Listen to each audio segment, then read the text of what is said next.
If you really want to enter into an argument or a debate with someone, you want to have a framework. And so the Risa framework can be what you are looking for, or don't waste your time. That's literally how I look at it. All right, here we go.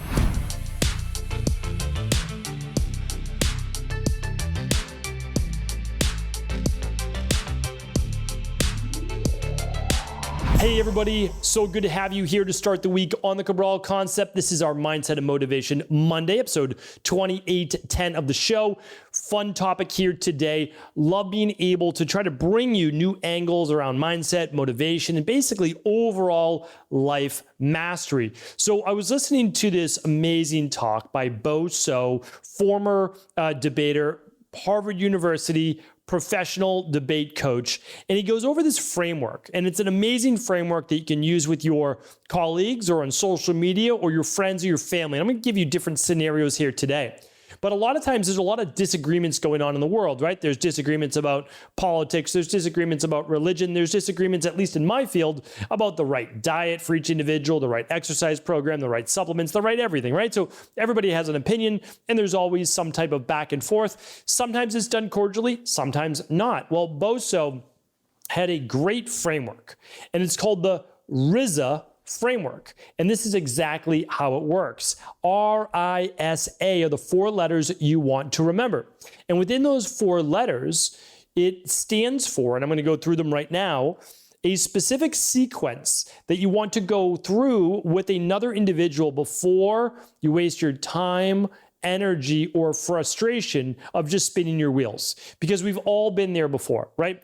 You want to have a nice conversation with someone about a specific topic that you might want to get to the bottom of. You have your side, they have theirs. And you enter into the debate thinking that the other person's going to keep an open mind and that you're going to have this great dialogue. Well, we know that once you start to bring certain things up in a conversation, if they don't like where things are turning, they might result to a dirty debate, right? They might start to say, call you names or start to denigrate you at a certain level.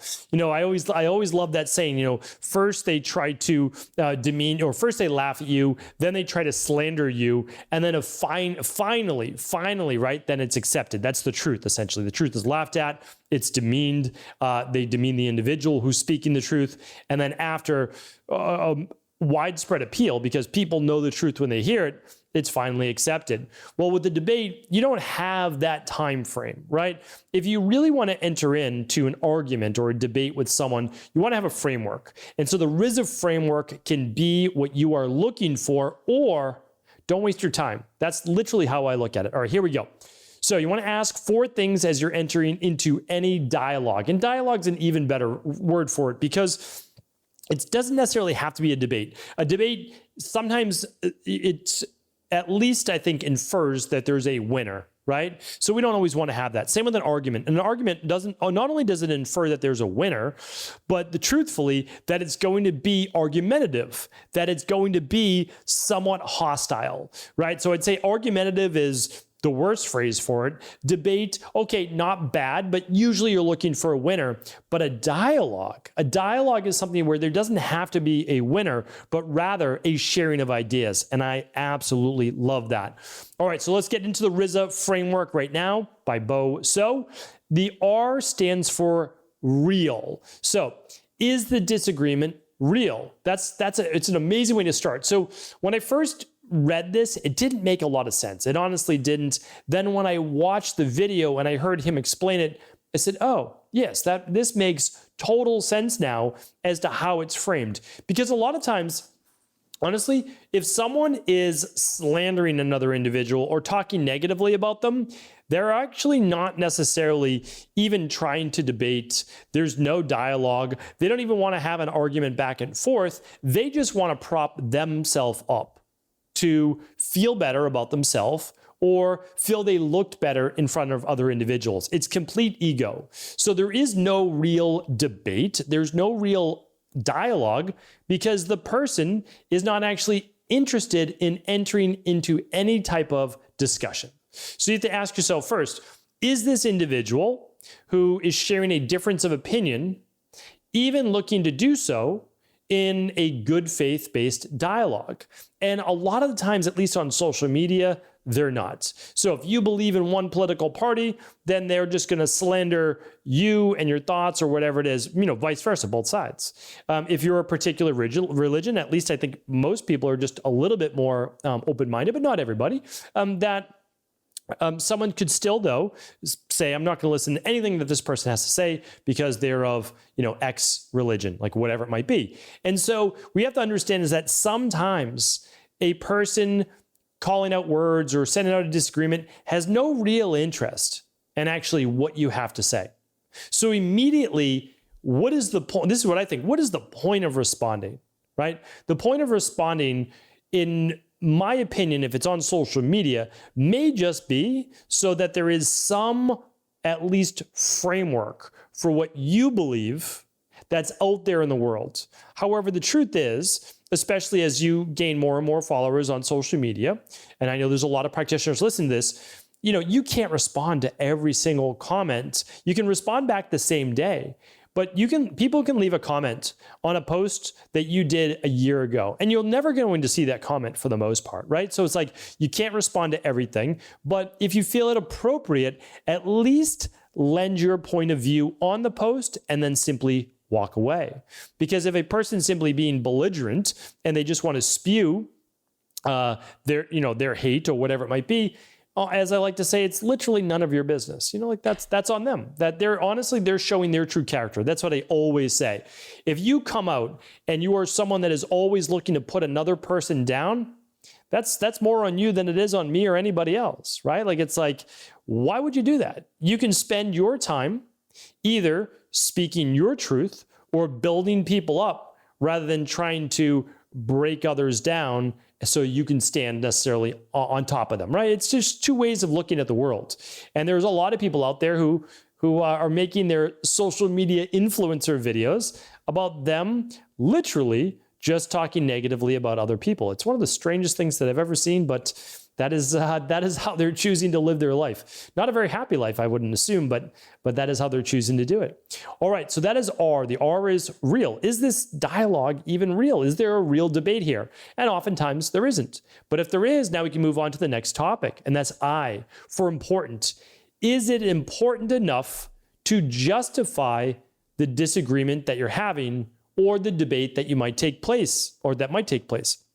So, when you are talking online or with friends or with family, is it important enough to you or them or a topic at large to even discuss? Sometimes you'll be chatting with a friend and you'll be talking about where to go to eat, and they'll have, strong feelings one way, and you don't really feel that way, to be honest with you. You feel another way, but you don't care enough to really get into a larger debate, right? That's just one instance. If someone feels really strongly and you don't feel it's that important, oftentimes, even in relationships, you're just like, you know what? Yeah, I'm going to go with that. It's just not that important to me.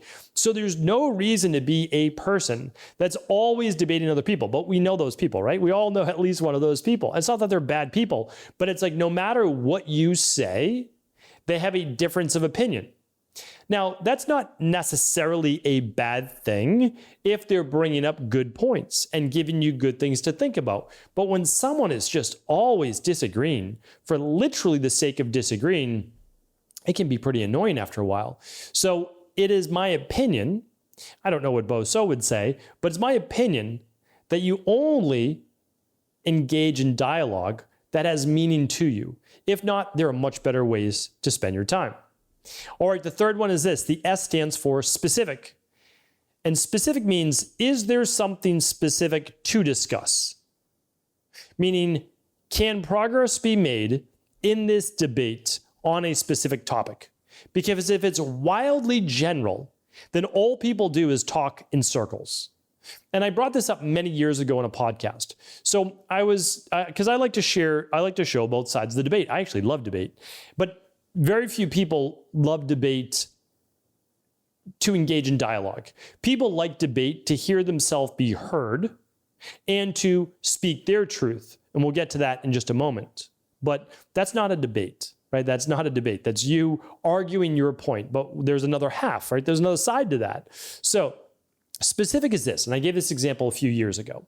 There are people that believe in a plant-based diet, and there are people that believe in a, predominantly Mediterranean diet, but some meat, fish, etc.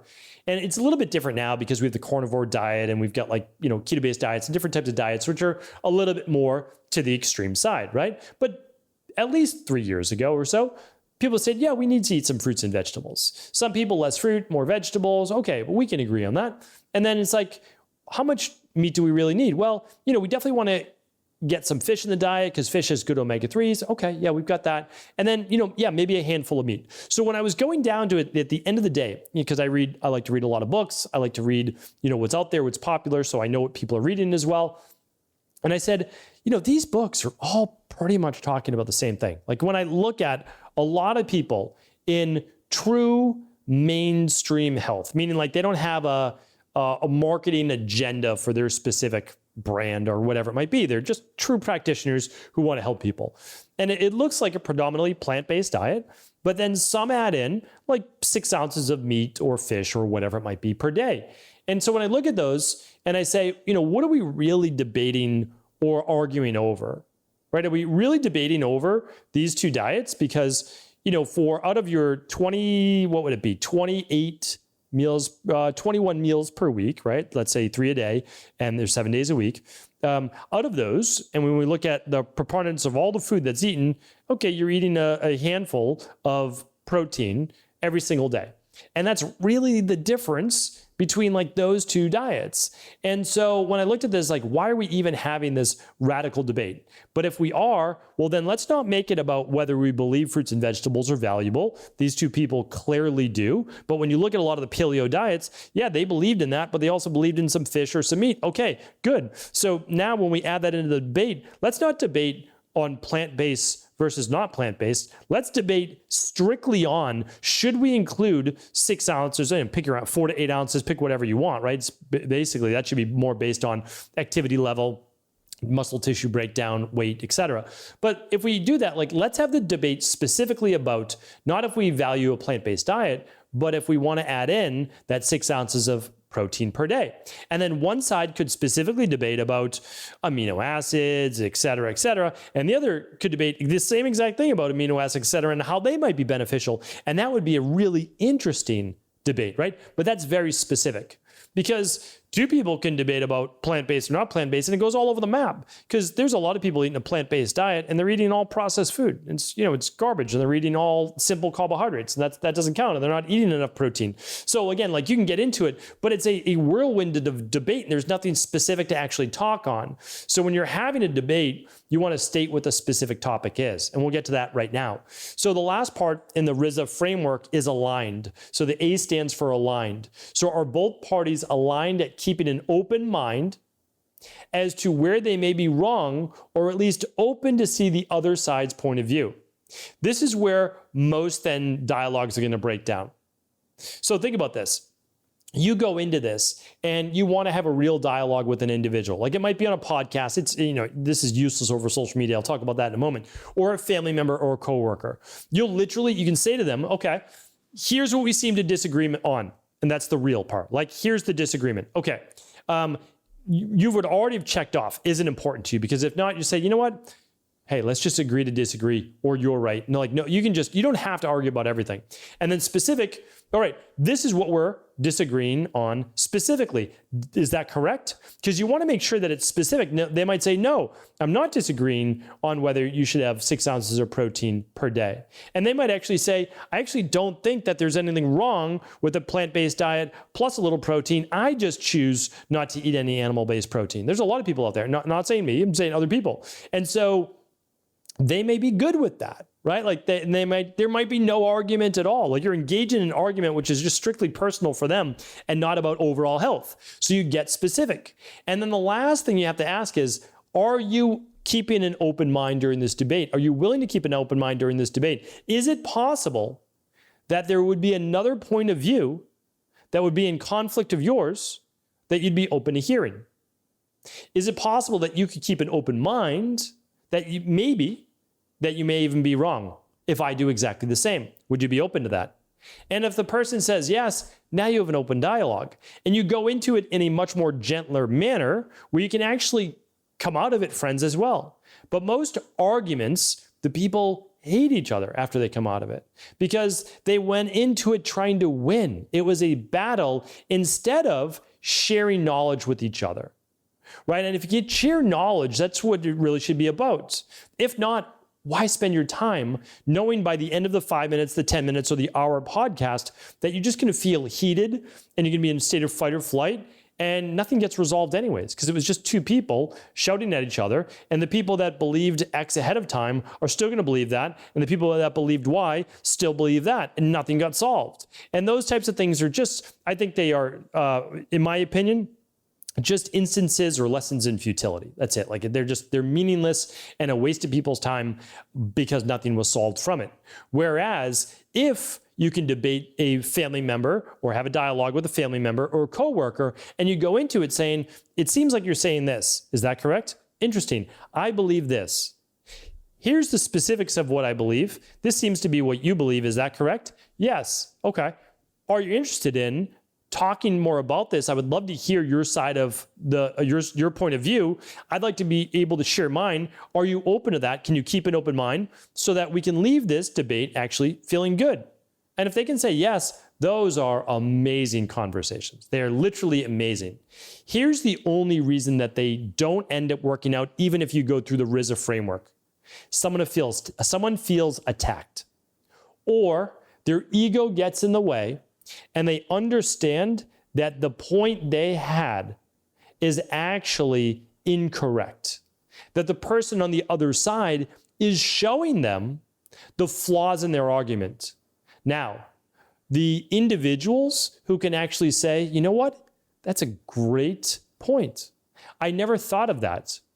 That's going to force me to rethink some of my assumptions. I appreciate you bringing that up.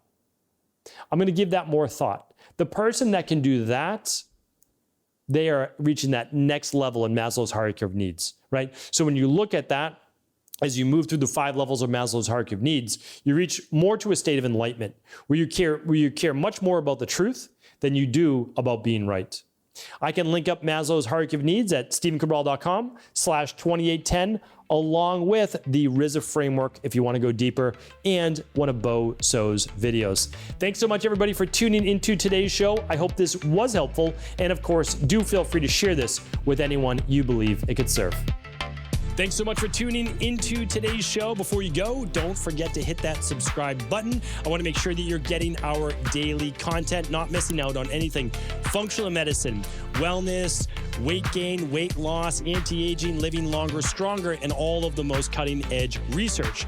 And if there's any topics you want to hear, feel free to leave them in the comments below. Take care.